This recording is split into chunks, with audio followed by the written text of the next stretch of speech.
नामी बीमारी का इलाज ढूंढ रहा था, क्योंकि उनके पिता भी अल्जाइमर बीमारी के शिकार थे। विल का उसके पिता के अलावा इस दुनिया में और कोई नहीं था, इसीलिए वो हर हाल में अल्जाइमर नामी बीमारी की दवा बनाना चाहता था। अल्जाइमर एक ऐसी बीमारी है जिसमें धीरे धीरे मरीज की याददाश्त कमजोर होने लगती है और एंड में वो इंसान अपना नाम तक भूल जाता है। अब विल का इस दुनिया में अपने फादर के अलावा और कोई था भी नहीं, इसलिए वो अपने फादर को खुद से दूर होते नहीं देख सकता था। विल दिन रात मेहनत करके फाइनली एक दवा बना लेता है, लेकिन सबसे पहले इंसान पर इस दवा को टेस्ट करना एक रिस्की काम था, इसलिए ये दवा सबसे पहले एक फीमेल चिंपैंजी पर टेस्ट किया जाता है और जो रिजल्ट सामने आया उसने सबको हिलाकर रख दिया। इस दवा से वो फीमेल चिंपैंजी बहुत ज्यादा इंटेलिजेंट हो जाती है। विल जब उसकी इंटेलिजेंस देखता है तो उसे बहुत खुशी होती है और अब वो इस दवा को इंसानों पर इस्तेमाल करना चाहता है। विल सबसे पहले ये बात अपने सीनियर को बताता है और उसके बाद बोर्ड ऑफ मेंबर्स की एक मीटिंग रखी जाती है जहाँ पर वो अपनी प्रेजेंटेशन दे रहा होता है। विल की इस नई दवा से सबके सब बहुत खुश होते हैं क्योंकि इसके रिजल्ट्स बहुत ज्यादा पॉजिटिव थे। विल की प्रेजेंटेशन के दौरान दूसरी तरफ उस फीमेल चिंपैंजी को दिखाया जाता है जिसके ऊपर विल की दवा को इस्तेमाल किया गया था। वहाँ पर एक वर्कर आता है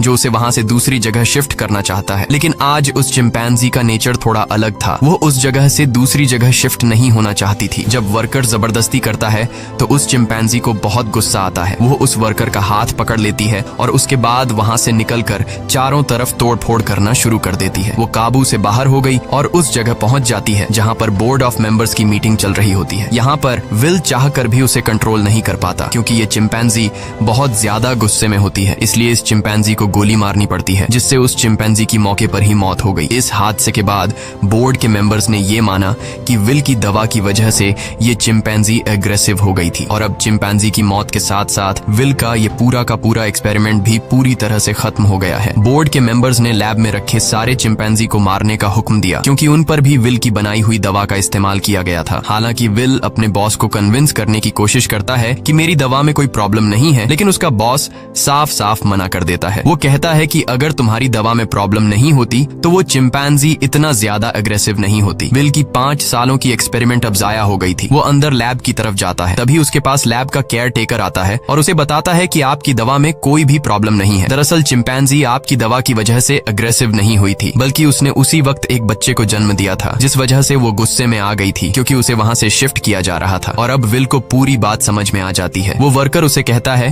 कि मैंने बॉस के कहने पर उन सारे चिंपैंजीज को मार दिया और उस बच्चे को नहीं मार पाया जो अभी अभी पैदा हुआ है। उसके बाद विल बिना किसी को बताए चुपके से उस बच्चे को अपने घर ले आता है जहाँ पर विल के फादर भी होते हैं और यहाँ पर हमें दिखाया जाता है कि ये चिंपैंजी का बच्चा छोटा तो है लेकिन उसका दिमाग इंसानों की तरह तेज है। बहुत जल्दी वो विल के पिता से घुल मिल जाता है और विल के पिता उसे नाम देते हैं सीजर। धीरे धीरे 3 साल बीत जाते हैं और अब वो चिंपैंजी का बच्चा जिसका नाम सीजर है वो बहुत ज्यादा स्मार्ट हो चुका है। वो पढ़ सकता है, गेम्स खेलता है और बिल्कुल इंसानों की तरह हर एक काम को करता है। बस वो सिर्फ एक चीज नहीं कर सकता और वो है इंसानों की तरह बोलना, पर वो इंसानों की बातचीत को अच्छी तरह से समझ सकता है। वहीं विल के पिता को दिखाया जाता है जिनकी अल्जाइमर बीमारी की वजह से दिमागी हालत काफी ज्यादा खराब हो चुकी है, यहाँ तक कि उनकी नर्स भी उनका ध्यान रखने से मना कर देती है। वो विल से कहती है कि तुम्हारे पिता को अब हॉस्पिटल की जरूरत है, घर पर उनका टेक केयर नहीं किया जा सकता। विल अपने पिता की हालत देखकर उसे बहुत दुख होता है और अगले दिन जब वो लैब में जाता है तो चुपके से उस दवा को लेकर आता है जो उसने सीजर की मॉम को और बाकी चिंपैंजीज को दी थी और ये दफा उसने स्पेशली अपने पिता के अल्जाइमर बीमारी के लिए बनाई थी। वो जानता था कि उसके पिता का बचना अब नामुमकिन है, इसलिए वो ये रिस्क लेता है और अपने पिता को अल्जाइमर की वो दवा इंजेक्ट कर देता है। विल के पिता पहले इंसान होते हैं जिनके ऊपर इस अल्जाइमर की दवा को यूज किया जाता है। विल रात भर सो नहीं पाता क्योंकि उसे डर लगता है कि कहीं उसके पिता को कुछ हो न जाए और अगली सुबह विल देखता है कि उसके पिता पियानो बजा रहे हैं। वो पूरी तरह से ठीक हो चुके हैं। विल ये देखकर बहुत खुश होता है, यानी उसकी दवा ने उसके पिता को पूरी तरह से ठीक कर दिया है। वहीं हमें सीजर को दिखाया जाता है जो खिड़की से कुछ बच्चों को साइकिल चलाते हुए देखता है। सीजर का भी मन करता है कि वो भी उन बच्चों की तरह साइकिल चलाए, इसलिए वो पड़ोस के घर में चला जाता है,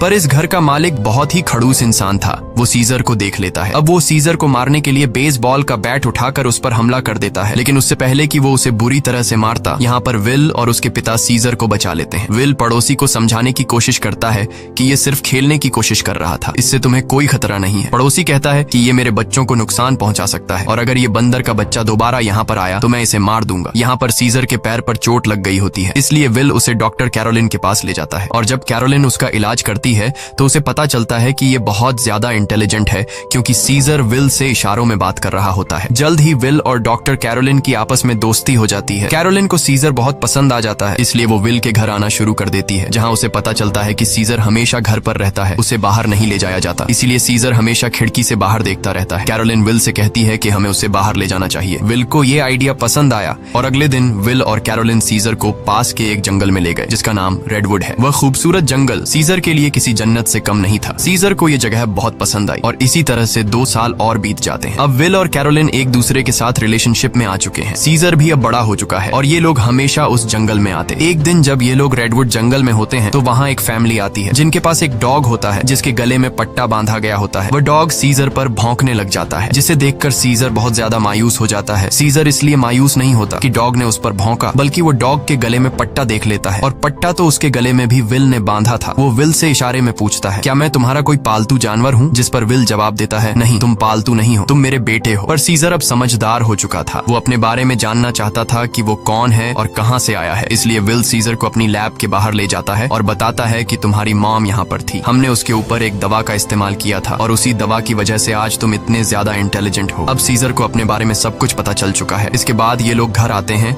जहाँ पर विल के पिता को दिखाया जाता है, जिनकी अल्जाइमर बीमारी अब वापस पहले जैसी हो चुकी है। वो चम्मच के उल्टे तरफ से खाना खाने लगा। विल समझ गया कि अब इस दवा ने उसके पिता के दिमाग पर असर करना छोड़ दिया है। इस बात से विल बहुत परेशान होता है और जब विल काम पर गया होता है तो विल के पिता का गाड़ी चलाने का मूड हो जाता है, लेकिन अल्जाइमर बीमारी की वजह से वो भूल चुके होते हैं कि गाड़ी को ड्राइव कैसे किया जाता है। जब वो कार स्टार्ट करता है तो उसे कार कंट्रोल नहीं हो पाती, इसलिए वो सीधा जाकर अपने पड़ोसी की गाड़ी को टक्कर मार देता है। पड़ोसी जब यह सब कुछ देखता है तो वो जल्दी से बाहर आ जाता है। ये वही पड़ोसी है जिसने कुछ साल पहले सीजर को मारा था और अब वो विल के पिता को कॉलर से पकड़कर गाड़ी से बाहर निकालता है, उन्हें मारने लगता है। तभी अचानक खिड़की से सीजर की नजर उन पर पड़ती है और जब वह देखता है कि उनका पड़ोसी विल के पिता को मार रहा है तो वह अपने आप को कंट्रोल नहीं कर पाता। वो बाहर आता है और उस पर हमला कर देता है। सीजर इतना गुस्से में आ गया होता है कि वो उस पड़ोसी की उंगली काट लेता है, जिसके बाद उनका पड़ोसी विल के चिंपैंजी सीजर पर कोर्ट में केस करता है। इसीलिए कोर्ट ये फैसला करती है कि अब सीजर को घर पर नहीं रखा जा सकता। तब यहाँ एनिमल कंट्रोल टीम आती है और वो सीजर को उस जगह ले जाते हैं जहाँ पर और भी चिंपैंजीज रहते हैं। सीजर को लगा कि वो यहाँ घूमने के लिए आया है, इसलिए वो एक्टिविटी हॉल को देखकर खुश था, लेकिन उसे पता नहीं था कि अब वो यहाँ हमेशा के लिए कैद रहने वाला है। सीजर जब विल को यहाँ से जाते देखता है तो वो उसके पास दौड़कर आता है, लेकिन अब सीजर उस जगह में कैद हो चुका था। सीजर विल के पास आया और शीशे के दूसरी ओर से इशारे करने लगा कि मुझे भी अपने साथ ले चलो, लेकिन विल मजबूर है और वो कहता है कि तुम्हें अब यहीं पर रहना होगा। इस बात से सीजर को बहुत दुख होता है और विल उसे यहीं पर छोड़कर चला जाता है। दूसरी तरफ विल के पिता को दिखाया जाता है, जो एक बार फिर पूरी तरह से अल्जाइमर के शिकार हो चुके हैं और विल अब पहले से भी ज्यादा स्ट्रॉन्ग दवा बनाएगा ताकि वह अपने पिता की बीमारी को हमेशा के लिए ठीक कर दे। विल यह बात अपने बॉस को बताता है कि वह दवा जो मैंने पहले बनाई थी, मैंने अपने पिता के ऊपर इस्तेमाल की थी। वो पूरी तरह से ठीक हो गए थे, लेकिन ज्यादा वक्त तक नहीं। अब वो दोबारा से कमजोर हो रहे हैं, इसलिए अब मैं पहले से भी ज्यादा स्ट्रॉन्ग दवा बनाना चाहता हूँ। उसका बॉस उसे इजाजत दे देता है। दूसरी तरफ सीजर को दिखाया जाता है, जो बहुत ही ज्यादा उदास था। उसे उम्मीद थी कि जल्द विल आकर उसे घर ले जाएगा। वो सामने की दीवार पर चौक से एक ड्राइंग बनाता है, जो कि उस खिड़की का नक्शा था जिससे वो अपने घर से बाहर देखा करता था। वो अपने घर को बहुत ज्यादा मिस कर रहा था। इधर विल दिन रात कड़ी मेहनत के बाद वो दवा बना लेता है। अब इस दवा को एक चिंपैंजी पर यूज करने की तैयारी की जाती है और जब दवा को उसकी बॉडी में इंजेक्ट किया जा रहा होता है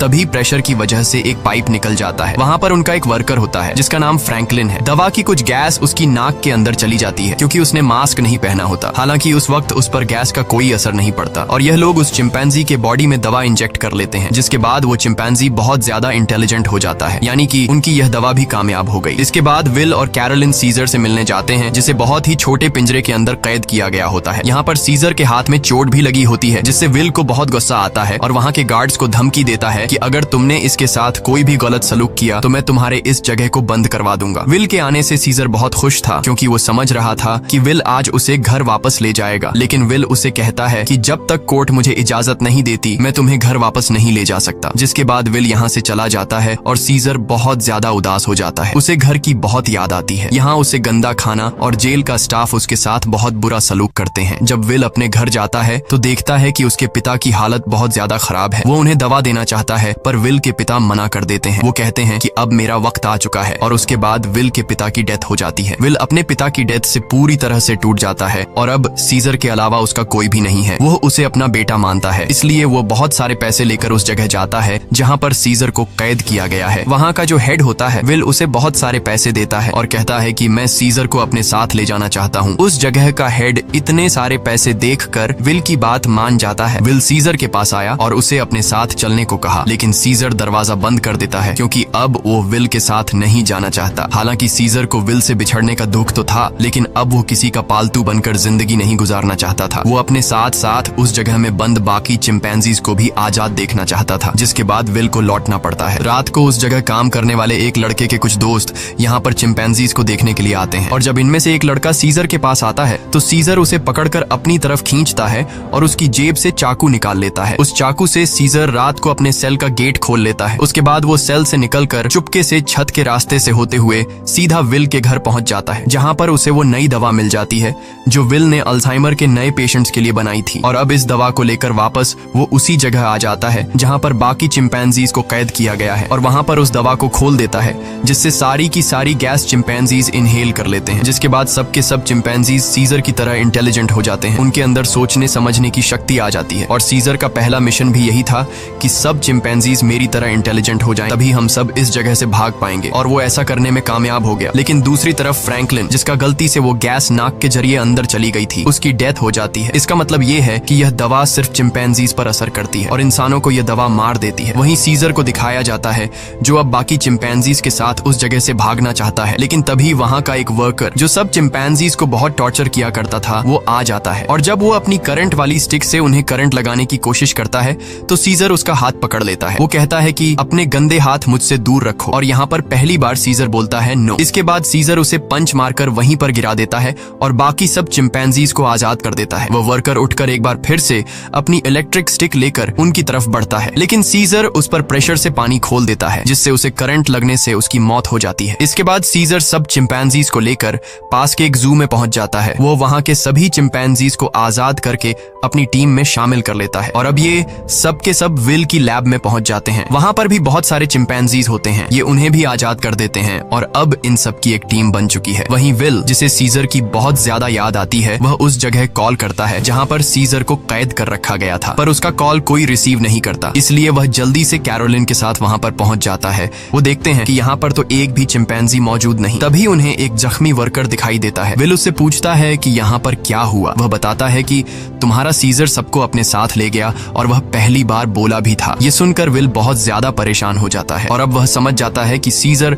अपने सभी साथियों के साथ रेडवुड जा रहा है, जहाँ पर बचपन में उसे ले जाया करता था। सीजर शहर के रास्ते से अपने साथियों के साथ आगे की तरफ बढ़ रहा होता है। रास्ते में एक ब्रिज आता है जहाँ पर पुलिस उनका रास्ता रोक लेती है, और इसके बाद चिंपैंजीज और पुलिस के बीच में एक बहुत बड़ी फाइट होती है। हालांकि सीजर का मकसद इंसानों को चोट पहुंचाना नहीं था, बल्कि अपने चिंपैंजी भाइयों को आजाद करके उन्हें रेडवुड जंगल तक पहुंचाना था। उनके ऊपर हेलीकॉप्टर से हमला किया जाता है, और जब सीजर को नुकसान पहुंचने वाला होता है तो तभी वहां पर एक गोरिल्ला हेलीकॉप्टर के ऊपर कूद जाता है और हेलीकॉप्टर को क्रैश कर देता है, जिससे उसकी जान चली जाती है। और तभी वहां पर कोबा नामी चिंपैंजी आता है। कोबा वही चिंपैंजी है जिसकी बॉडी पर लैब में एक्सपेरिमेंट किया गया था, जो उस आदमी को मार देता है जो हेलीकॉप्टर से उन पर गोलियां चला रहा था। यहाँ जब एक गोरिल्ला पुलिस वाले को चीरने वाला था, तब सीजर उसे रोक लेता है, क्योंकि सीजर पुलिस वालों को रोकना चाहता था, उन्हें मारना नहीं। अब ये सब के सब ब्रिज को क्रॉस कर रेडवुड पार्क पहुंच जाते हैं, जहाँ पर विल भी कुछ देर में पहुंच जाता है। वो सीजर को आवाजें देने लगता है। इस दौरान एक दूसरा चिंपैंजी विल पर हमला करने वाला होता है कि तभी सीजर उसे रोकता है। विल सीजर से कहता है कि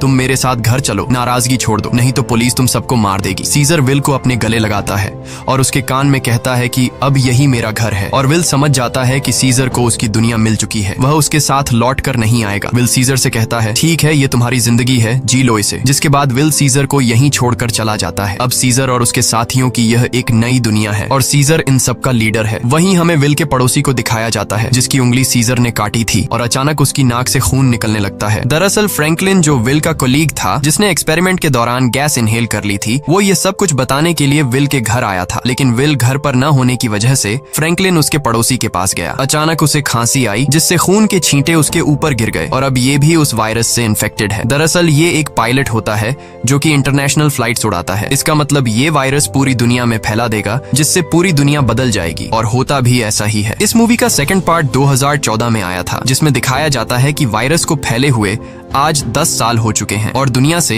इंसानों की बहुत बड़ी आबादी खत्म हो चुकी है। जहां एक तरफ इंसानों की आबादी कम हो रही थी, दूसरी तरफ चिंपैंजीज की जनरेशन बढ़ती जा रही थी। ये सभी उस जंगल में पूरी तरह से फैल चुके थे और वो सभी अब पहले से भी ज्यादा स्ट्रांग हो चुके थे। यहाँ हमें सीजर को दिखाया जाता है। वो अब भी सभी चिंपैंजीज का लीडर है और इस जंगल में सीजर का ही राज चलता है। इस जंगल में अब इंसानों का आना मना है। सीजर का अब एक बेटा हो चुका है जिसका नाम ब्लू आई है। एक दिन सीजर का बेटा जब अपने दोस्त के साथ जंगल में घूम रहा होता है, तभी उनके सामने एक इंसान आ जाता है जो जंगल में अपनी टीम के साथ हाइड्रो इलेक्ट्रिक डैम देख रहा होता है ताकि पूरे शहर को इलेक्ट्रिसिटी दोबारा से दी जा सके और ये डैम चिंपैंजीज के इलाके में है। अब वो आदमी जब सीजर के बेटे ब्लू आई और उसके दोस्त को देखता है तो वो बहुत ज्यादा डर जाता है और अपनी गन निकाल लेता है। सीजर का बेटा भी गुर्राने लगता है। वो आदमी डर कर गोली चला देता है जिससे सीजर के बेटे का दोस्त घायल हो जाता है। गोली की आवाज सुनकर सभी चिंपैंजीज यहाँ पर आ जाते हैं। साथ ही जिस आदमी ने गोली चलाई होती है उसके साथी भी आ जाते हैं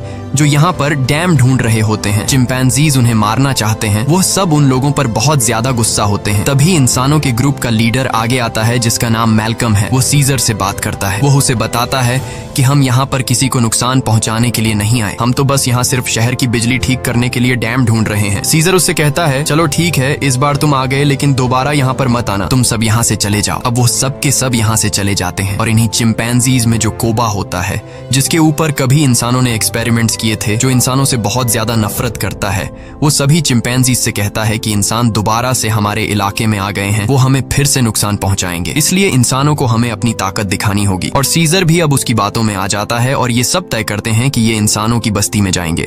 और अब सीजर अपने घोड़े पर बैठकर सबके आगे होता है, उसके साथ सभी चिंपैंजीज इंसानों के इलाके में जाते हैं। यहाँ पर दिखाया जाता है कि जो पहले रोशनियों से चमकने वाला एक खूबसूरत शहर हुआ करता था, अब वो पूरी तरह से वीरान हो चुका है। यहाँ पर टेक्नोलॉजी और बहुत सारी चीजें अब पूरी तरह से खत्म हो चुकी हैं। सीजर अपनी पूरी सेना को लेकर इंसानों के इलाके में पहुंच जाता है, जहां पर मैल्कम एक बार फिर से सीजर के सामने आता है और वो सीजर से कहता है कि हम तुमसे माफी मांग चुके हैं। सीजर कहता है कि आज के बाद अगर हमारे इलाके में कोई भी आया तो हम उसे मार देंगे। हम युद्ध नहीं चाहते, लेकिन अगर इंसानों ने दोबारा हमारे इलाके में आने की कोशिश की तो हम किसी को नहीं छोड़ेंगे। यहाँ पर कोबा भी होता है। कोबा चाहता है कि वो इंसानों से युद्ध लड़े, लेकिन सीजर इंसानों को वार्निंग देकर यहाँ से पूरी सेना के साथ निकल जाता है। वहीं मैल्कम को दिखाया जाता है जो बहुत ज्यादा परेशान होता है क्योंकि जिस जगह में ये लोग रह रहे थे वहां पर बिजली नहीं थी और उनका पावर प्लांट खास उसी जगह में था जहां पर चिंपैंजीज का इलाका था। वहां पर जाना मतलब अपनी मौत को दावत देना है, लेकिन सारी जिंदगी ये लोग बिना इलेक्ट्रिसिटी के तो नहीं रह सकते थे, इसलिए उन्हें हर हाल में वहां पर जाकर बिजली ठीक करनी थी। मैल्कम अपने सीनियर से कहता है कि हमें एक बार सीजर से बात करके देखना चाहिए, क्या पता वो हमारी तकलीफ को समझ ले। जिसके बाद मैल्कम अपनी फैमिली और एक ग्रुप लेकर वहां जंगल के बाहर पहुंच जाता है। मैल्कम जब सीजर को अपनी सारी सिचुएशन बताता है तो सीजर समझ जाता है क्योंकि वो इंसानों के साथ रह चुका है। उसे पता है कि इलेक्ट्रिसिटी का मतलब क्या है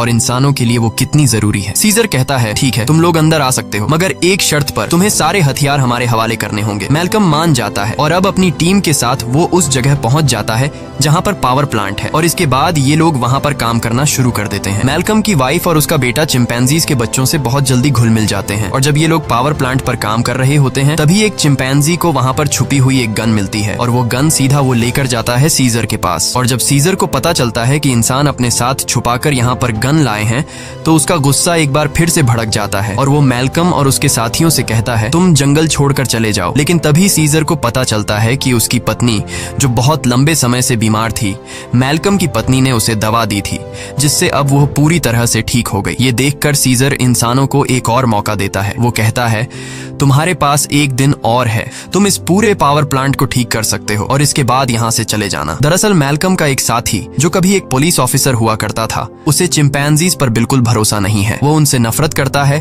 और वो यहाँ पर गन्स लेकर आया होता है। उनके पास और भी गन्स होते हैं और जब ये लोग गन्स एक दूसरे को पास कर रहे होते हैं तो ऊपर से कोबा देख लेता है। कोबा गुस्से से लाल हो जाता है कि ये इंसान तो बिल्कुल भी भरोसे के लायक नहीं है और कोबा इंसानों से बहुत ज्यादा नफरत करता है और वो जल्दी से सीजर के पास जाता है। वो उसे बताता है कि इंसानों के पास और भी हथियार हैं, इंसान भरोसे के लायक नहीं है, तुम्हें उन्हें हमारे इलाके से निकालना होगा। जिस पर सीजर उसे सब्र रखने को कहता है। इस बात से कोबा को गुस्सा आता है। वो कहता है, तुम्हें अपने साथियों की बिल्कुल भी परवाह नहीं है, तुम इंसानों से प्यार करते हो क्योंकि तुम भी उन्हीं में से एक हो। और अब सीजर को इस बात पर गुस्सा आता है और वो कोबा पर हमला कर देता है। सीजर उसे बहुत बुरी तरह से घायल कर देता है। कोबा अब बदले की आग में जलने लगा। वो यहाँ से सीधा उस जगह जाता है जहाँ पर इंसान और उनके हथियार हैं। वो वहाँ से इंसानों के हथियार लेता है और बहुत सारे इंसानों को मार देता है। और उन्हें मारने के बाद वापस वो अपने इलाके में आता है जहाँ पर वो अपने ही चिंपैंजीज के कई घरों को आग लगा देता है। और जब मौका देखता है कि सीजर बिल्कुल अकेला है, उसके पास कोई भी नहीं है, तो वो चुपके से सीजर को भी गोली मार देता है। सीजर वहीं झाड़ियों में गिर जाता है। इसके बाद कोबा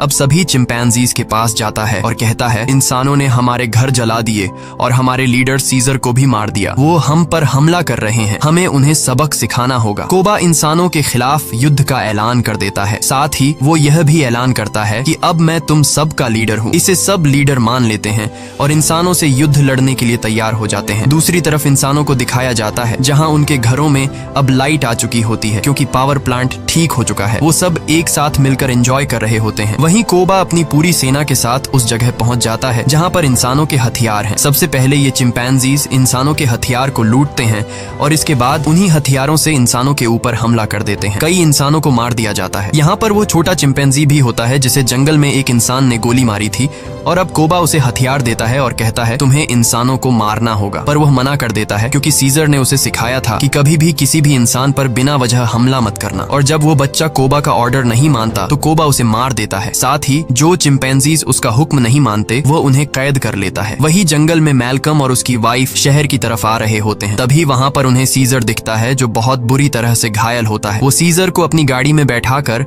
अपने घर ले आते हैं। वो उसका ट्रीटमेंट करते हैं और सीजर का अच्छी तरह से ख्याल रखते हैं जिससे सीजर की जान में दोबारा जान आ जाती है। सीजर के होश में आने के बाद वो उन्हें बताता है कि मेरे पर हमला मेरे साथी ने किया है जिसका नाम है कोबा। मैल्कम को भी यहाँ पर पूरी बात समझ में आ जाती है। सीजर पूरी तरह से ठीक नहीं था, इसीलिए उसे पूरी तरह से रिकवर करने के लिए मैल्कम मेडिसिन लाने के लिए स्टोर पर जाता है और तभी उसके सामने सीजर का बेटा आ जाता है जिसके हाथ में गन होती है। वो मैल्कम को शूट करने वाला होता है कि मैल्कम उसे बता देता है, तुम्हारे पिता सीजर अब भी जिंदा हैं, वो हमारे पास हैं और उन्हें और किसी ने नहीं बल्कि कोबा ने शूट किया है। इसके बाद मैल्कम सीजर के बेटे को अपने घर ले आता है। वो अपने पिता को जिंदा देखकर बहुत खुश हो जाता है, जहाँ पर सीजर का बेटा सीजर को बताता है कि किस तरह से कोबा ने अपने आप को लीडर बनाया और उसने बाहर की दुनिया में मासूम लोगों की जान ली। सीजर के बेटे को भी अब पता चल चुका है कि उसके पिता सीजर पर और किसी ने नहीं बल्कि कोबा ने गोली चलाई थी। इसीलिए अब वह वापस उसी जगह जाता है जहाँ पर कोबा ने इंसानों को और बहुत सारे चिंपैंजीज को बंदी बनाकर रखा है। सीजर का बेटा सबको आजाद कर देता है। मैल्कम भी उनका साथ देता है और वो उन सबको टावर के अंदर ले आता है जहाँ पर उसकी मुलाकात वही पुलिस ऑफिसर से होती है। वह ऑफिसर मैल्कम को बताता है कि इलेक्ट्रिसिटी आने के बाद मैंने रेडियो से आर्मी के साथ कांटेक्ट कर लिया है और बहुत जल्द बहुत बड़ी आर्मी की सेना यहाँ पर आने वाली है जो सभी चिंपैंजीज का खात्मा कर देगी। साथ ही वह यह भी बताता है कि मैंने टावर के ऊपर बहुत सारे बॉम्ब्स को फिट कर दिया है ताकि जब चिंपैंजीज टावर के ऊपर चढ़ेंगे तो मैं बॉम्ब को ब्लास्ट करके उन सब चिंपैंजीज को मार दूंगा। हालांकि इसमें उसकी खुद भी जान चली जाएगी। उसके हाथ में रिमोट कंट्रोल होता है और अब यह देखने के बाद मैल्कम और सभी इंसान वहां से भागना शुरू कर देते हैं। वहीं सीजर को दिखाया जाता है जो अब यहाँ पर पहुंच चुका है। उसका सामना कोबा से होता है और कोबा और उसके बीच फाइट शुरू हो जाती है। सीजर को जिंदा देखकर बाकी चिंपैंजीज भी कोबा की गद्दारी को जान चुके हैं। वहीं हमें उस पुलिस ऑफिसर को दिखाया जाता है जो टाउन के एक हिस्से को बॉम्ब से ब्लास्ट कर देता है जिसमें कई सारे चिंपैंजीज मारे जाते हैं, लेकिन कोबा, सीजर और उसके कई साथी अब भी जिंदा हैं। जब कोबा देखता है कि बहुत सारे चिंपैंजीज वापस सीजर को सपोर्ट करने लगे हैं तो वह उन सब पर गोलियां चलाना शुरू कर देता है। तभी सीजर काफी ऊंचाई से कोबा पर हमला कर देता है और उसे बिल्डिंग से नीचे धकेल देता है। कोबा लोहे की रॉड से लटक जाता है। अब वह सीजर से कहता है, प्लीज मुझे बचा लो, जिसके बाद सीजर उसका हाथ पकड़ लेता है, लेकिन कोबा ने जो किया है उसे माफ नहीं किया जा सकता। इसीलिए सीजर उसका हाथ छोड़कर उसे नीचे गिरा देता है जिससे उसकी मौत हो जाती है। और अब मैल्कम और सीजर एक दूसरे के सामने होते हैं। ये दोनों एक दूसरे से हाथ मिलाते हैं, यानी कि यह दोनों अब अच्छे दोस्त हैं जैसे कभी सीजर विल का हुआ करता था। मैल्कम सीजर को बताता है कि बहुत जल्दी यहाँ पर आर्मी आने वाली है, तुम सबको यहाँ से निकलना होगा ताकि इस जंग को रोका जा सके। सीजर कहता है कि अब इंसानों और चिंपैंजीज के बीच जो वॉर है उसे कभी खत्म नहीं किया जा सकता। इसी के साथ यह कहानी खत्म हो जाती है। अगर वीडियो आपको अच्छी लगी हो तो हमारे चैनल को सब्सक्राइब और वीडियो को लाइक जरूर कीजिएगा।